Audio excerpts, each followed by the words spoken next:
Jusqu'à présent, on vous a probablement parlé de ce que les femmes blanches et les maîtres faisaient à leurs esclaves noirs, mais personne ne vous a expliqué comment les enfants des propriétaires d'esclaves blancs, en particulier les adolescents, traitaient ces esclaves. En voyant leurs parents humilier les esclaves noirs, les garçons et les filles blancs cherchaient de nouvelles manières de battre et d'humilier les esclaves noirs parce qu'ils avaient l'autorité. Les femmes, hommes et enfants esclaves noirs ne pouvaient rien faire à part suivre leurs ordres. Cependant, ils ne savaient pas que les adolescents blancs avaient des désirs et des souhaits qui les rendraient moins qu'humains. Même si les adolescents blancs devaient rester dans certaines limites, lorsque leurs parents n'étaient pas présents, ils ordonnaient à leurs esclaves noirs de faire certaines des choses les plus horribles. Alors, quelles choses terrifiantes les adolescents blancs faisaient-ils aux esclaves noirs, hommes, femmes et enfants? C'est ce que nous allons découvrir dans cette vidéo. Avant de continuer, n'oubliez pas de vous abonner à votre chaîne L'Œil du Savoir pour ne rien manquer de nos prochaines vidéos. Activez la cloche de notification pour être alerté dès qu'une nouvelle vidéo est publiée. Et si vous aimez ce que vous voyez, n'hésitez pas à laisser un pouce bleu. Cela nous aide énormément et nous motive à créer encore plus de contenu pour vous. Merci pour votre soutien.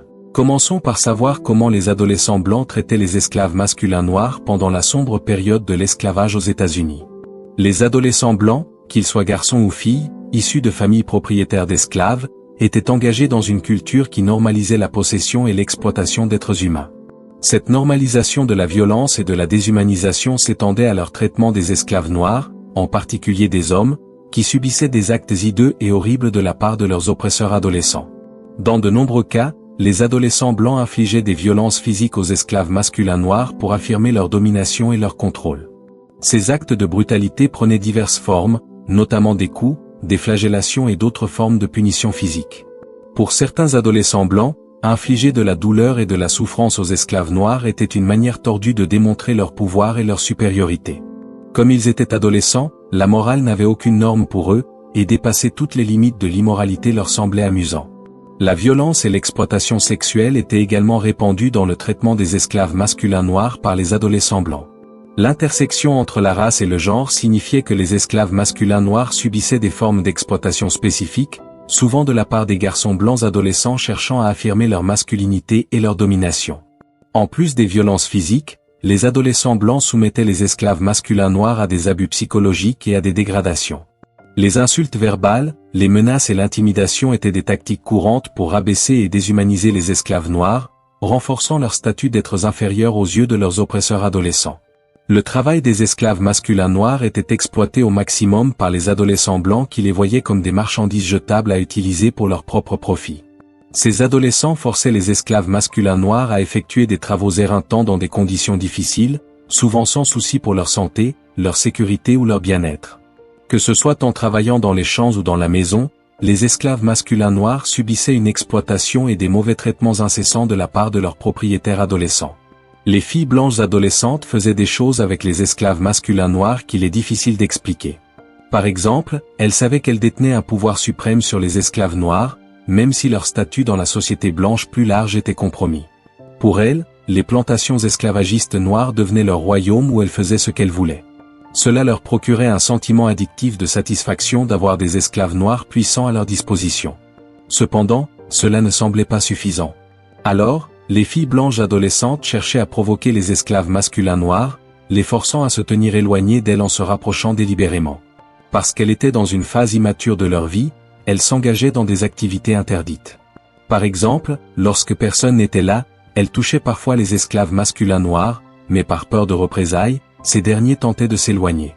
Cela ne faisait qu'alimenter l'obsession des filles blanches, qui jouaient avec la peur des esclaves noirs. Voyons maintenant comment les esclaves femmes noires étaient traitées par les adolescents blancs, surtout les garçons.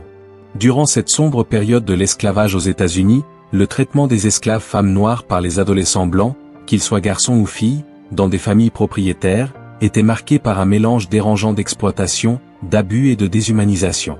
Ce chapitre de l'histoire révèle les dures réalités du racisme systémique, du patriarcat enraciné et des brutalités infligées aux individus réduits en esclavage, en particulier aux femmes noires.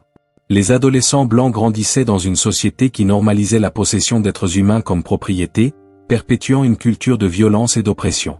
Les femmes noires esclaves, étant parmi les plus vulnérables dans ce système, enduraient des horreurs de la part de leurs propriétaires blancs adolescents, qui héritaient souvent des préjugés et des privilèges de leurs parents.